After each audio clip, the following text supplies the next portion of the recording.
Hello guys नमस्कार। तो आ છે કમળના બીજ જો કે અંકુરિત થયા છે, તેને પાણીમાં રાખવા પડે 10 દિવસ તો તે ઉગી જાય છે. બહુ જ સારા છે. અને એક મેં મોટી વાવ્યું છે, તેથી આમાં આ એક મોટું કમળનું ડાળ ઉગી ગયું છે. અને આ છે વીંછુડી, આ છે ખજૂરનું પેડ, આ છે વીંછુડી ઓરિજિનલ ખાતરની છે, છાણિયા ખાતરની વીંછુડી વાવી છે. તે બહુ સારી ઉગી છે, આપ જોઈ શકો છો. ગ્રો પણ સારું કર્યું છે.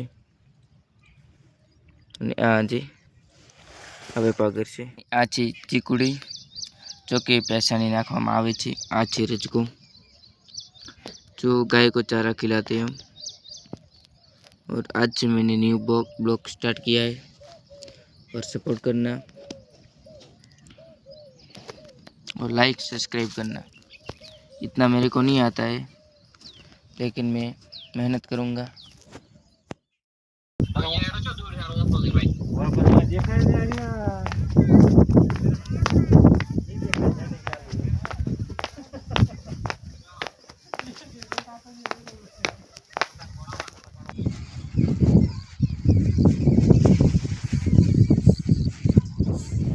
ये मैंने डंबल बनाए,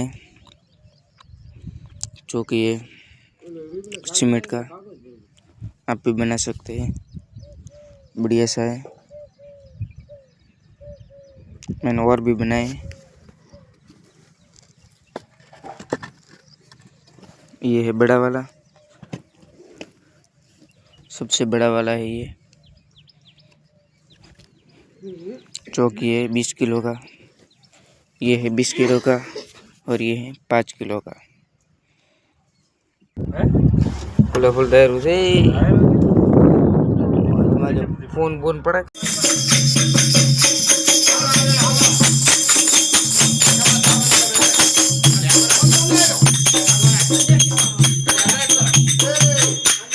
हेलो गाइज नमस्कार.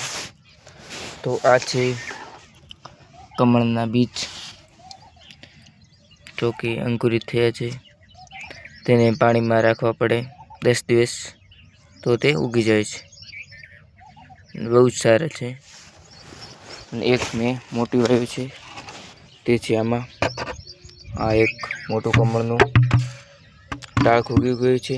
અને આ છે વીંછુડી, આ છે ખજૂરનું પેડ, આ છે વીંછુડી ઓરિજિનલ ખાતરની છે, છાણિયા ખાતરની વીંછુડી વાવી છે. તે બહુ સારી ઉગી છે, આપ જોઈ શકો છો. ગ્રો પણ સારું કર્યું છે. અને આ જે હવે પાગર છે, આ છે ચીકુડી, जो कि पैसानी नाखवामां आवे छे. आ छे रजको, जो गाय को चारा खिलाते हैं हम. और आज से मैंने न्यू ब्लॉग स्टार्ट किया है, और सपोर्ट करना और लाइक सब्सक्राइब करना. इतना मेरे को नहीं आता है, लेकिन मैं मेहनत करूँगा. हेलो गाइज नमस्कार. तो आ છે કમળના બીજ, જો કે અંકુરિત થયા છે, તેને પાણીમાં રાખવા પડે 10 દિવસ તો તે ઉગી જાય છે. બહુ જ સારા છે. અને એક મેં મોટી વાવ્યું છે, તેથી આમાં આ એક મોટું કમળનું ડાળ ઉગી ગયું છે. અને આ છે વીંછુડી, આ છે ખજૂરનું પેડ, આ છે વીંછુડી ઓરિજિનલ ખાતરની છે, છાણિયા ખાતરની વીંછુડી વાવી છે. તે બહુ સારી ઉગી છે, આપ જોઈ શકો છો. ગ્રો પણ સારું કર્યું છે. અને આ જે હવે પાગર છે, આ છે ચીકુડી, जो कि पैसानी नाखवामां आवे छे. आ छे रजको, जो गाय को चारा खिलाते हैं हम. और आज से मैंने न्यू ब्लॉग स्टार्ट किया है, और सपोर्ट करना और लाइक सब्सक्राइब करना. इतना मेरे को नहीं आता है, लेकिन मैं मेहनत करूँगा.